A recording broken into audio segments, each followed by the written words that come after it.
Then Prabhupada explained, he said, he asked about Chidananda, who was one of his disciples. And it turned out that, so we told him a little bit about Chidananda, that he had been in a hospital and things like that. And Prabhupada said he should be given very nice care. Should take very good care of him. He's a pure devotee. He was willing to give his life for Krishna, because when they were in India, evidently Chidananda was very ill, maybe tuberculosis or something. Maybe it wasn't tuberculosis, but it was like that. And Prabhupada said, I could see he was getting thinner every day, and I advised him to go back to the West, but he wanted to stay and do his service. So Prabhupada, said we should take very good care of him. Prabhupada appreciated the service of his disciples who were willing to give their lives for the service of Krishna. So I went to San Francisco, and Srila Prabhupada came for the Rath Yatra. And actually I didn't have any close association with him there, but I got second initiation by letter because Bhutatma wanted to have a fire sacrifice at the San Francisco temple so that we could have a big festival. And so I was really disappointed because I heard that Prabhupada a lot of times touched your hand when he gave you second initiation, and I thought, I really wanted to get it personally, because it would probably be the only opportunity in my entire life to have the personal touch of Srila Prabhupada physically on my hand. The devotees weren't touching his feet, especially the women, so I was disappointed. But then after the initiation, Jayananda came to me and he said, he was so kind. I mean, that's another amazing part of Krishna consciousness, was his association. He said, I'm going to see, he came to my room. I had my own room because I had a child, so I wasn't in the ashram, in the Brahmacharini ashram, but I was in the temple. I had my own room. He came to the door, he knocks on the door, he goes, I'm going to see Srila Prabhupada in Los Angeles. Would you like to have me take him some Guru Dakshin? And I said, I don't have anything.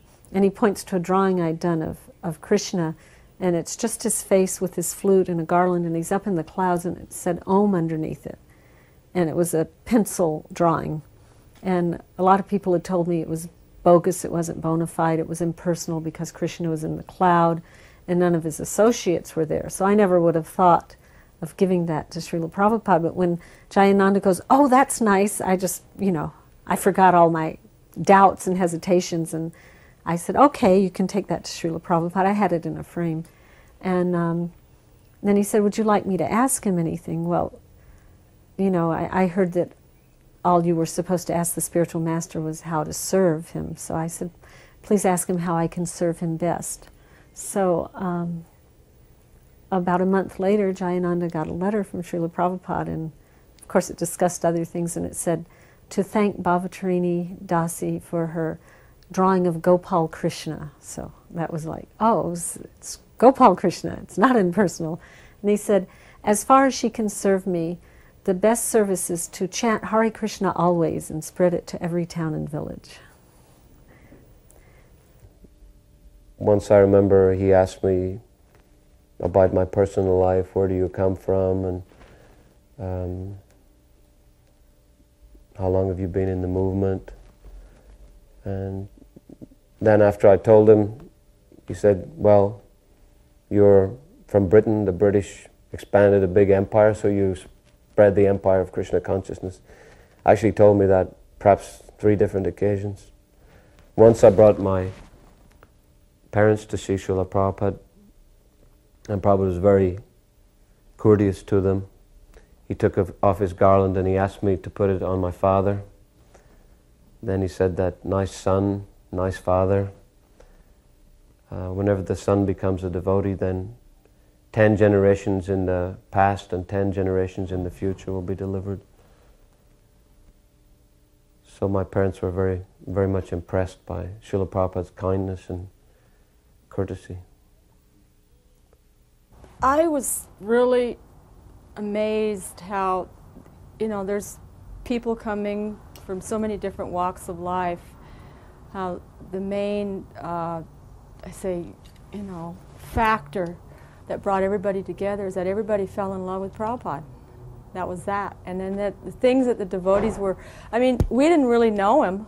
He was just some man from India wearing, in our, you know, eyes, strange clothes, and all of a sudden, all these devotees were, you know, doing odd things, at least in the material standard, you know, like wearing the sheets practically. And in fact, those days we were wearing sheets because we used to buy these big bolts of like either yellow or saffron polyester cotton material.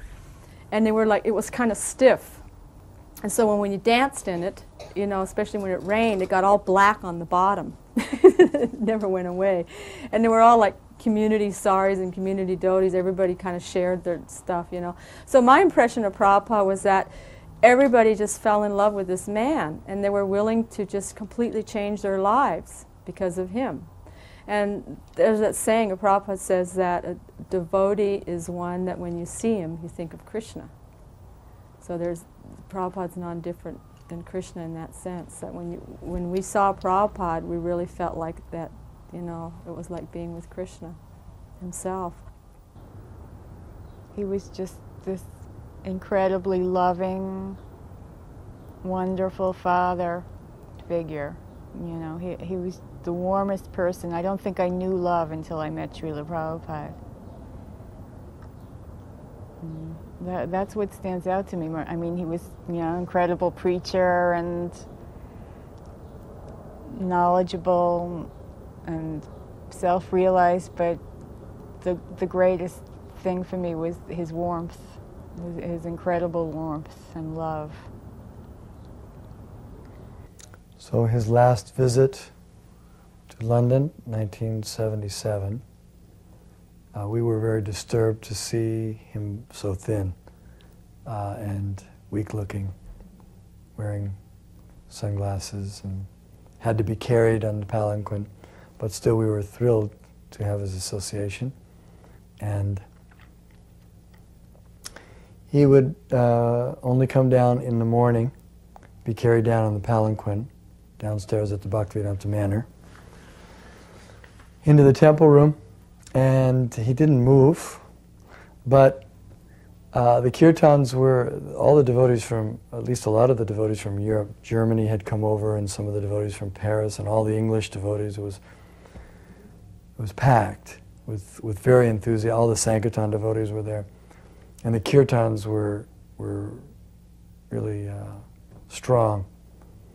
And Prabhupada would be sitting like this with his hands folded, and he wouldn't move, but all he would do during the kirtans, at some point, he would move his finger like that. And when he did that, everyone saw him moving his finger. They all began jumping and dancing in ecstasy. Just like before, when he would dance and put his arms up, everyone would be forced to get up and dance. But the potency was still there, but he was just moving his finger. And so I had the service of putting Charnamrita in his hand. His fingers were so swollen that it was like little balloons. His ring was, there was no way he could get the ring off, but that's all he would do. He'd put the Charnamrita, could put not more than just 3 very tiny drops because he couldn't eat anything. But he would take it and then we'd wash. And it so happened that during that time he was rushed to the hospital. We didn't know what for, but later on we found out he needed some emergency operation, minor operation at that time. And he was there that was Vyas Puja while he was there. And on that day he came down, and Tamal Krishna Maharaj told the story of Srila Prabhupada's coming to start the movement, and did a very long explanation, or telling details of his preaching in the early days and everything. it was wonderful. Prabhupada was very pleased by that. He was reliving his whole preaching, movement, how he started and everything. But once in a while, Prabhupada would speak. He would interject something. I remember one part, Tamal was speaking about Prabhupada's preaching in Los Angeles in the early days, going to different houses, and Prabhupada interjected and he said, I was even going to the garage, to a garage to speak. So Prabhupada interjected that because they had programs at a garage.